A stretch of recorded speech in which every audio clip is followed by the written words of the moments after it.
feet. Same thing with the one right here. I believe these are too close. And so in having discussions with Public Works and Fire, they felt that it made sense to go ahead and consider the logging road as that second access.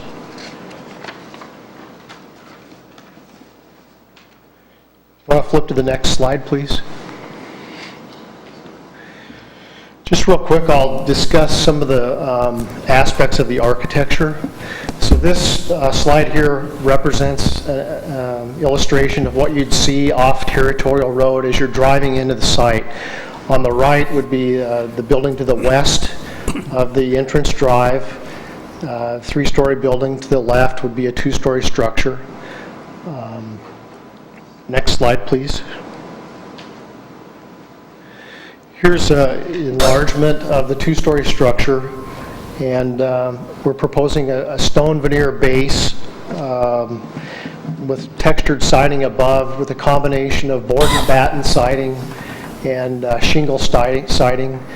And the buildings are in somewhat of a craftsman architectural style. Next slide, please.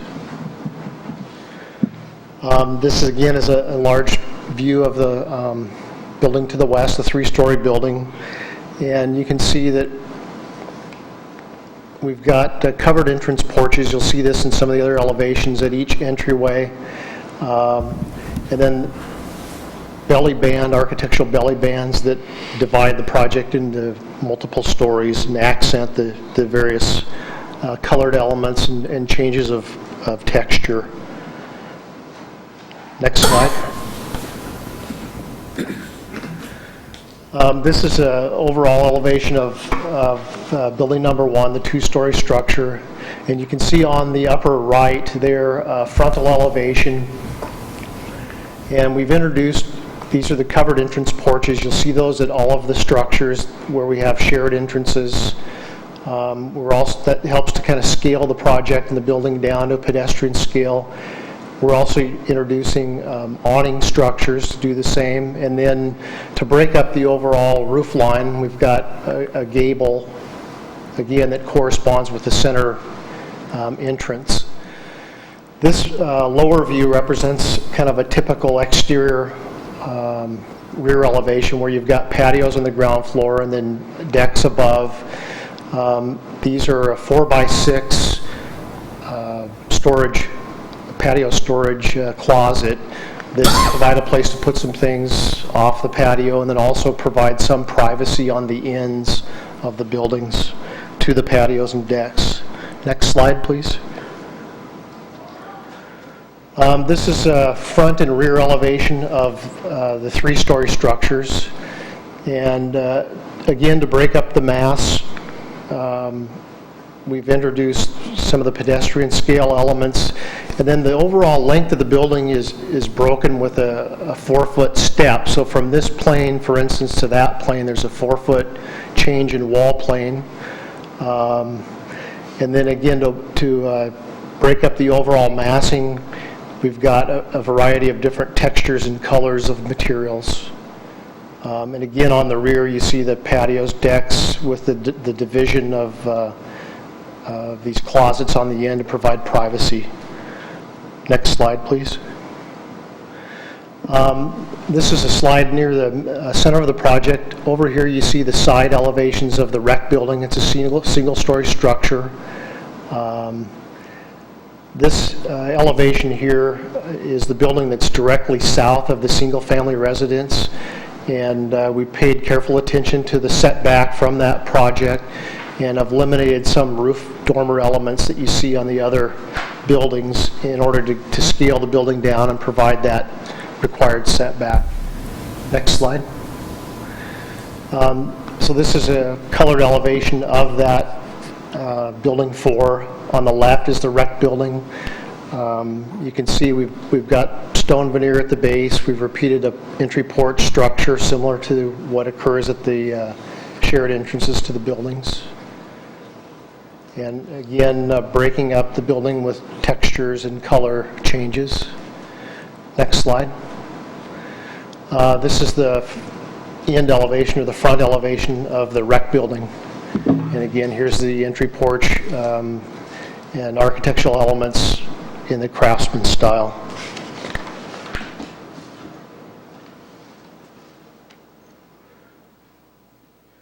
Next slide. Lastly, this was a sixplex building, 3 stories, again, similar character and architectural features. Next slide.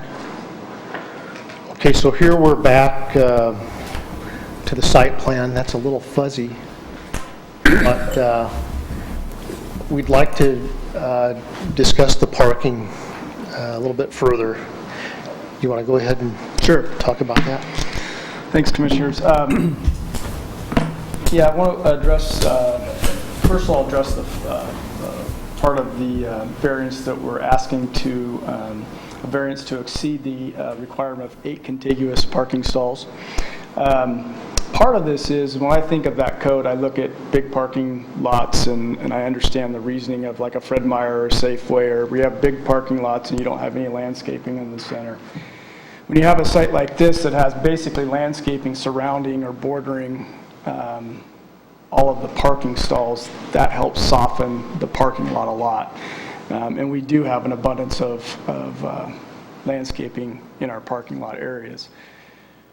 When we got to the site, and obviously we're trying to meet the, or as close as we can to meet the parking code, we found that breaking up our islands became very difficult to meet the 8, and we were going to lose a lot of parking, well, 3 parking stalls if we did that. And so what we did is try to make none too big and try and average it out. You can see, I don't know, you can't read it very well up on the screen, but if you have it in front of you, you might be able to see some 8s, some 7s, a couple 10s, and I think 2 9s. And so we really tried to even that out. And again, we're asking for the variance because we feel like we've softened the parking area quite a bit already with the amount of landscaping. And to lose those stalls for the minor gain of a landscape island would hurt. We feel like it would hurt the development rather than help it. So that's why we're asking for that. I do want to point out, and I think we included this in some documents, Sequoia Grove development, which is under construction right now, was approved, had asked for the same variance.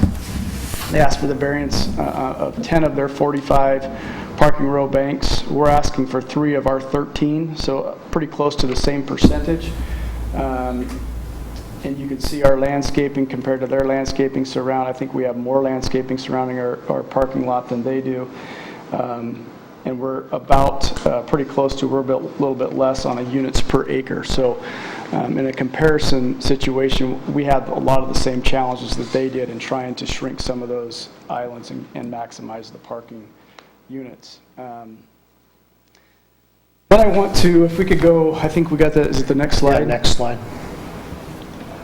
We included this information basically to show, we're in a situation, we're all very aware of the housing situation in our region and how important it is to maximize the housing units.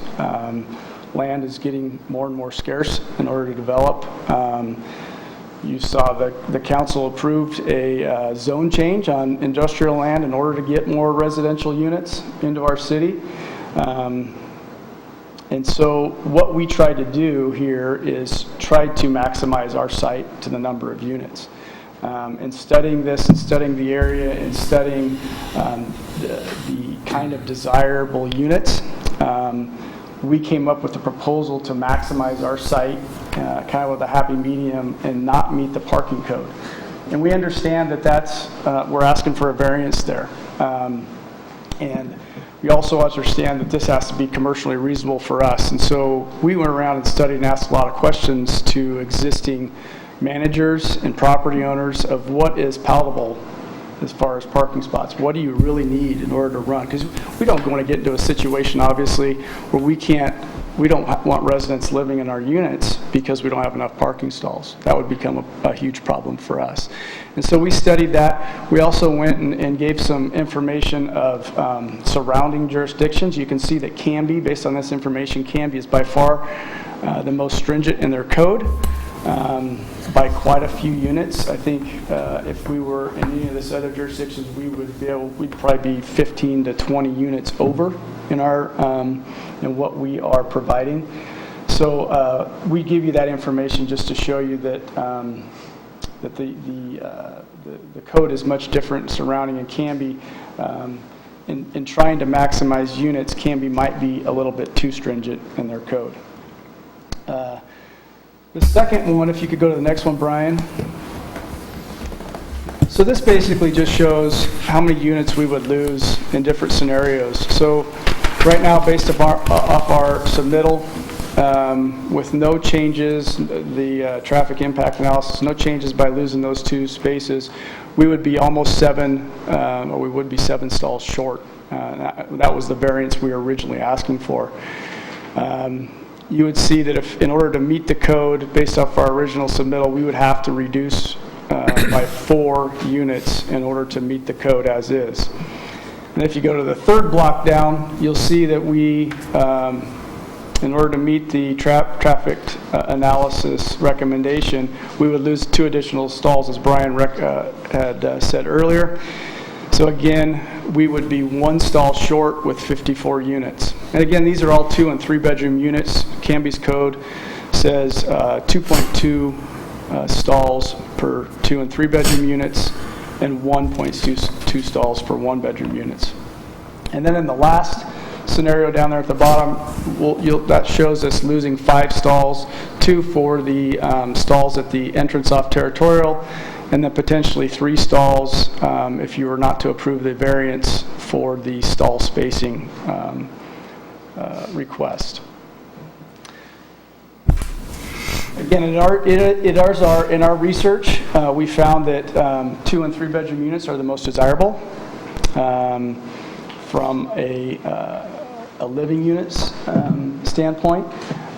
You do see some 1 bedroom units in some of them, but they're not very common, especially in the outlying areas like Canby. If you go to the next one, Brian. This one just shows how we could potentially meet if the commission finds a variance not acceptable in reducing the number of parking stalls.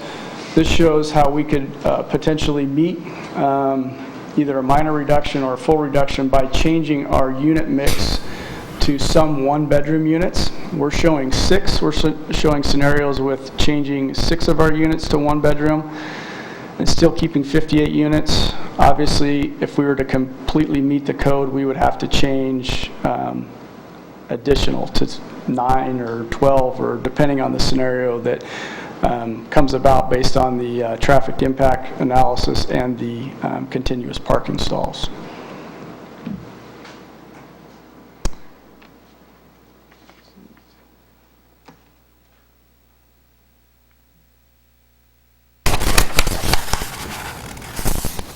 I think that's it. I'd be happy to answer any questions. Any questions? I had one question. I noticed you had 3 handicap apartments. Or the one that's on the east side, it's a 1-bedroom.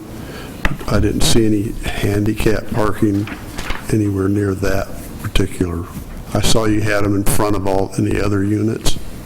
Brian, could you go back to? It's actually not on your Yeah, slide. that It was a doesn't possible- show that unit, That was a possible alternative design. Let's see. but on the papers. Actually, go forward, Brian, in the slides, and we'll talk about that. Keep going. Okay, so this was a concept of what happens if you do a building that had 1-bedroom units. The bottom right, building number 6, indicates a pod of 1-bedroom units in the center of that building. The building code says when you provide apartments on the ground floor, you've got to have 1 handicap unit of each type. So if you have a 1, a 2, and a 3-bedroom unit, you'll need 1 of each. If you just have 2 2s and 3s, it's just one of each of those. So in this scenario, I took a look at a footprint of a building with one-bedroom units, took a look at the parking requirements, and, showed that the building, definitely fits on the site. It's actually about 10 feet shorter in length. I did not spot a handicap stall right in front of it. There is opportunity, if this will work again, sorry, right here. You can take a common access aisle and curb ramp, and you can mark it with a handicap stall each side of that. If you just have a single handicap stall, the access aisle has to be, actually I have it opposite. It's supposed to be on this side. The handicap should be, if it's just a single, the aisle would be on the passenger side. So in this case, you could turn that into 2 handicaps. You haven't really lost any parking. The difficulty is it's a little bit more of a distance to get from here to here. I would offer that if we come to a conclusion we do need to change to some one-bedroom units, we may take a look at, where that building might fit best.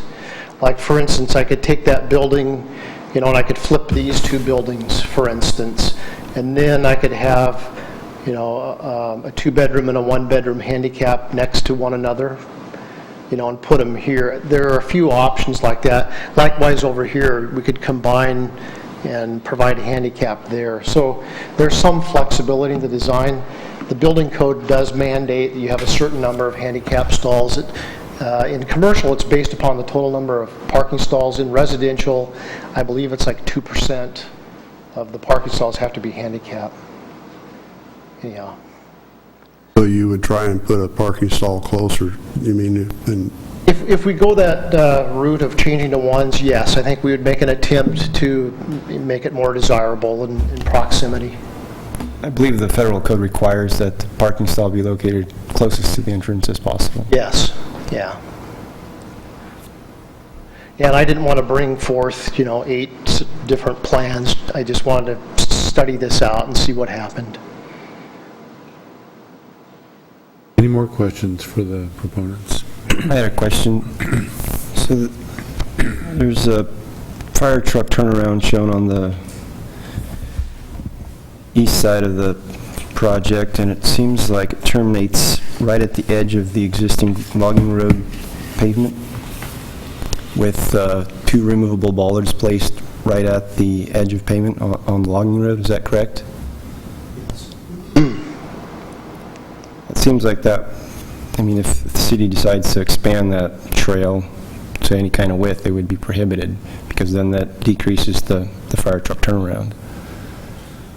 We could put the bollards could actually just go on our property. Is that what you're suggesting, that the bollards are, as opposed to being on the trail, they should be on our property?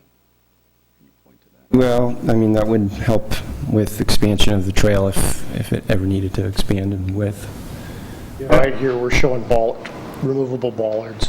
And they could actually go on our property line there rather than out in the walk. It seems like that would impede the fire truck access, though, the turnaround, if you were to move it in.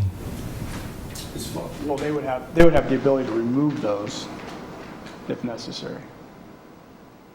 We could also put a gate up there, which happens in some developments. They have the key for that access. Right. Okay.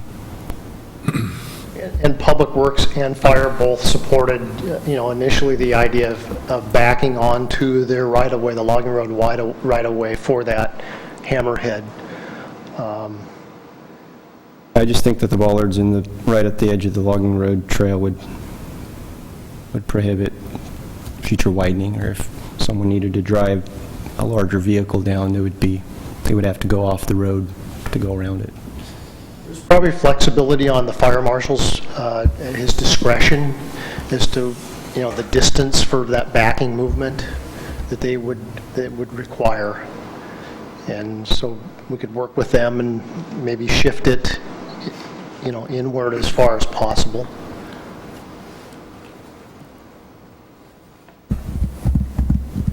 Any other questions? Thank you very much, gentlemen. Are there any other proponents?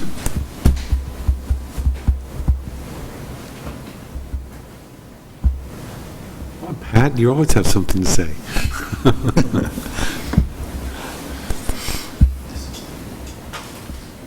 shy.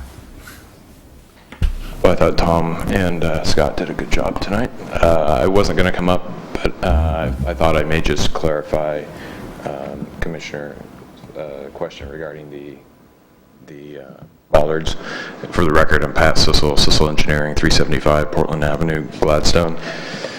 So the existing pathway in the logging road right-of-way, the edge of the pathway is about 16 to 17 feet away from the edge of the property line. And there's room on both sides of the existing paved pathway to the property lines. So if there was desire in the future to widen that trail, that there is room in the existing right-of-way to do it. As Tom and Scott mentioned, the idea is to put, these bollards would be private bollards owned by the complex, and therefore they'd be placed on private property about 18 feet away from the paved pathway. Plans show that they're right on the edge of the existing. Well, on the civil plans, if you look at sheet C2, it shows the placement of the bollards on private property. Thank you. One other point regarding the access to the property as well. The original concept Brian mentioned was to have an emergency access way out on the east property line to Territorial. Actually, the original concept was to have a second driveway, not an emergency access to Territorial. And the problem with that is that is a busy area right now with a lot of pedestrians crossing Territorial Road at a location where there is a roadway / driveway heading north and a little parking lot there for people accessing the trail. It's an area there's been a number of close calls, and that's why it's got the flashing delineators for the crosswalk. And the decision by the city was, no, we don't want to have a second access at that point. There's too much going on there already. So let's keep the activity away from that intersection and move it back to the west. On the main body of the property, that property line is about 260 feet. Just to the west of the property line on Territorial is a house with a driveway tight to our property line. And then where that single private residence sits in the notch out on the east, there's a driveway very close to the property line as well. So we've got a space of about 260 or 270 feet between existing driveways off-site. The codes says on a collector, which Territorial is, you have to have 100 feet minimum separation between driveways. So if you go to the west property line and you come in 100 feet, and then you go to where the property line jogs, and you come back 100 feet, we're left with about a 60-foot space in the middle where we can locate a driveway and be far enough away from the existing driveways. If we were to have the second access going out next to the logging road trail, that private residence actually has a circle driveway, comes in on the west side of their lot and goes out on the east. We would combine driveways on the east side, but again, we were told or asked not to do that by the city staff. So I hope that clarifies how we ended up with where we're at. Okay, thank you. Any questions? Any questions? Okay, Thank you. Are there any other proponents? Are there any opponents? Okay. Anybody that's neutral on this issue would like to speak? How's it? Okay, come forward, state your name and address, and I'll take it. My name is Lori Bergstrom, and I live off of 18th Place, which is just adjacent to where the property is that they want to build. I'm not opposed to having them build there as far as the quality that they build, the reputation that they have. I'm good with that. I'm good with having a good neighbor. My disappointment to it is parking is an issue. I have relatives who live at the end of Redwood, just as you cross the railroad tracks, in those townhomes. There is no place to park, and it's naive of us to think that in this day and age that people don't have 2 cars. They do. If you're my sister, she has 2 daughters. They're both grown. They live there. You're building 2 and 3 bedroom units. So in this day and age, not uncommon to have 3 drivers. How many people use their garages? I can tell you in my neighborhood, 75% do not use their garage. In this townhome complex where my sister is, that's where you store your bikes. It's where you store your barbecue. It's where you store your Christmas decorations. You got to be realistic to think that parking is an issue. We're not a bedroom community. We are a bedroom community. We don't have TriMet. We don't have Max Line. We're not living underneath, with safely underneath, and up above is our apartment, and we catch the Max Line and we're going to our jobs. Most of us work out. I've lived here all my life, but I don't work in Canby. My husband does, but I don't. So we're driving. Both of us drive. So looking at this and looking at what I read from the city code, is I see that a multifamily is 1 space for a studio apartment, 2 spaces for a 2-bedroom, plus 1 space for every 5 units. That comes with 58 units, 116 spaces, and 11 extra spaces for guests. That's 127. This doesn't meet any of that.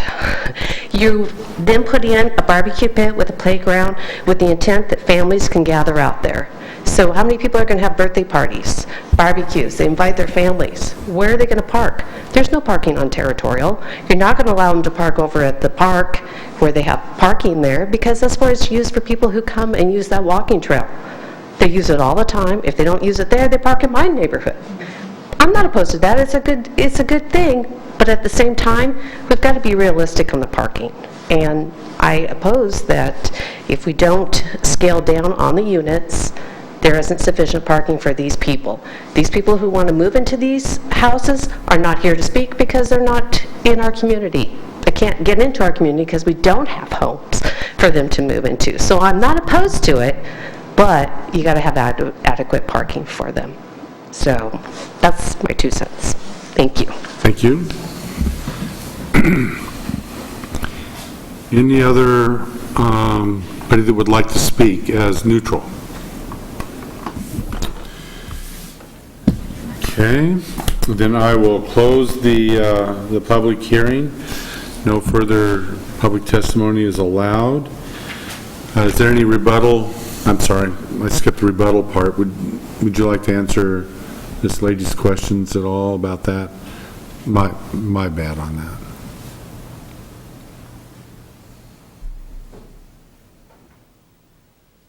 I do understand we're a bedroom community, and each community is unique in their development needs. Again, I appreciate that Canby is different than a lot of jurisdictions. But again, I think there is a happy medium here. Canby's code is very stringent. I don't know that it has been looked at in some time. And again, the argument is we're trying to maximize living units for the city of Canby, which has been stressed a lot. You've heard the city council stressing it. You've seen the lack of availability and what that's done for pricing. So we were trying to address that. Simply, that's what we were trying to do.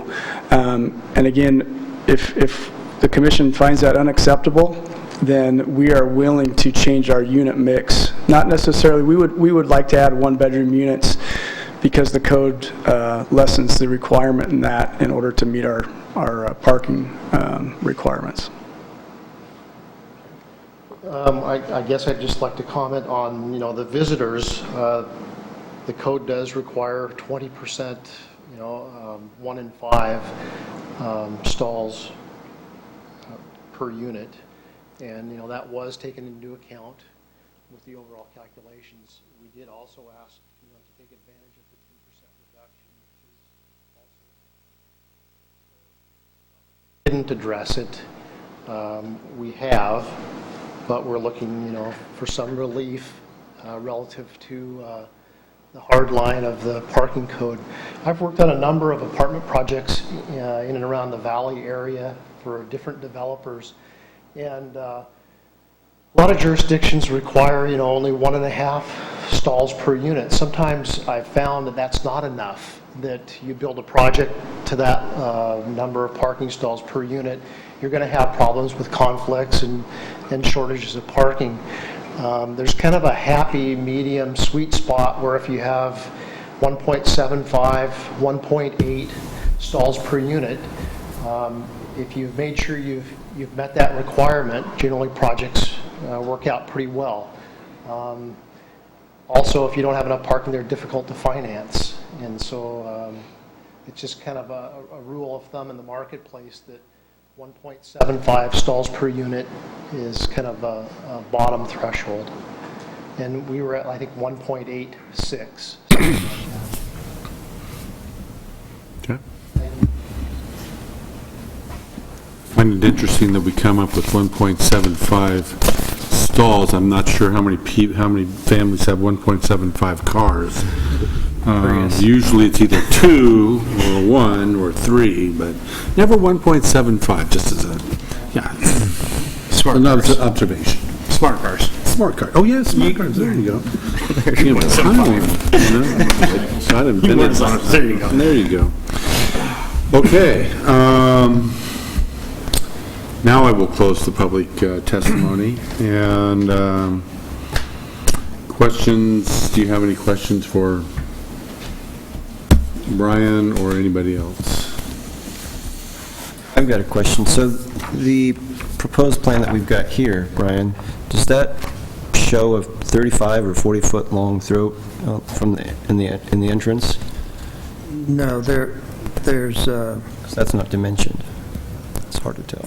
the measurement. It's recommended that the distance be a minimum of 35 feet from the inside edge of the sidewalk to the first parking space. And in order for them to achieve that, they'd have to remove one parking space on either side of the driveway as currently proposed. Okay. So there will be an additional 2 spaces if you take the recommendation of the traffic study that they'll have to get a variance of, besides the 7 that they're currently short. Okay, so if we wanted to go with the 35-foot distance, we'd have to lose 2 more stalls. That's right. Okay. Any further, to answer your question? Yes. Okay. Any further questions? Comment. Comment. Since I've been harping on territorial, I'll get back on that bandwagon again. One thing we haven't addressed is with 58 units, I see where we're going to have a fair amount of school children residing in that. And on that note, school children have to get to school, which brings us to school buses. School buses shut down both lanes as they stop to load and unload. I think, again, we're setting up a real issue here with serious congestion on territorial in the future. I agree. Any further discussion on this? Okay. I happen to agree with Commissioner Surlett on this. I think that the development is a nice development. It's taken by itself, I would not have an issue with any of it. But taken in the totality of what is going on in developing other developments in Canby, particularly along Redwood, and all of the traffic that's going to be feeding into onto Territorial from there, that raises a lot of red flags for me on the traffic issue. It's already, despite what, the numbers say, it's a huge issue. Going down Territorial, people, even Google Maps will take you off of 99 and down Territorial before it will leave you on 99, so that you can bypass all the headaches on 99 during rush hour, morning and evening. And so what we're, in my mind, and this maybe it's just me, but I think that what we're really talking about is turning Territorial into 99, number 2. But that's not the issue before us. That's not something that's not within our purview. Ours is just to look at the plan development, see if it meets the criteria, and judge on that. And then it is up to the city council to deal with the traffic issues in more totality. I'd like to think that we could have some say on that, but that's just... I was going to remind you, you actually do have authority to make the final decision on this. It's only if it's appealed that it goes to the council. Okay. Good, I feel better now. I'm more powerful. Pressure's on. I have a comment too. I understand the concerns about the traffic on Territorial. I understand the concern about the one entrance. But the reason there's one entrance is they're bending to other codes of the cities. There isn't the second entrance or emergency entrance satisfied the fire department. The complex looks like it's really nice with a lot of space around each one of the apartment buildings. The only, other than those things, I think the parking lot issue is going to be a problem even if they had them all. But I don't think those are good enough reasons to deny their application. That's just my opinion. Okay. Anybody else have some thoughts? Sean? Well, I just want to agree with Larry on that. I guess I would just make the, I don't know if I'm allowed to make a personal suggestion, but I would love to see more handicap stalls in the unit, or in the complex. I just think that to have 2, I think you're going to run into some issues with people being able to get in and out of vehicles. I think with 58 units, I think you're probably going to have more than 2 people who need handicap stalls. So that's just a personal observation. If you're able to use some of that space to make, one on either side, I just would encourage that. Andre, do you have any final thoughts? Yeah, again, the entrance, I think from a safety standard, we should have as much space there as we can, at least what the traffic engineer is recommending, because as people turn in, they're going to be coming in pretty fast. Territorial, I'm not sure what the speed is. I don't go on it. 30, so they're coming down the corner, or coming down the road and then taking the turn in. If someone's backing up, they could rear end them, and that's a safety issue to me. So I think we should try to Advertise 30, very few people do 30 down there. What? I say it's advertised 30, very few people do 30, because I drive that all the time. Well, I put on my cruise control because I've gotten 2 tickets on Territorial. So I put on my cruise control. I go 30. Derek, you have any thoughts? Yeah, I agree. I think from a safety standpoint, especially with that being the only entrance in and out, you're going to have quite a bit of congestion there. So I think it needs to be based on the recommendation from the traffic study. And I would also recommend that I think parking is an issue. and recommend that they move to the 1 units. I think I'd be okay personally with the variance on the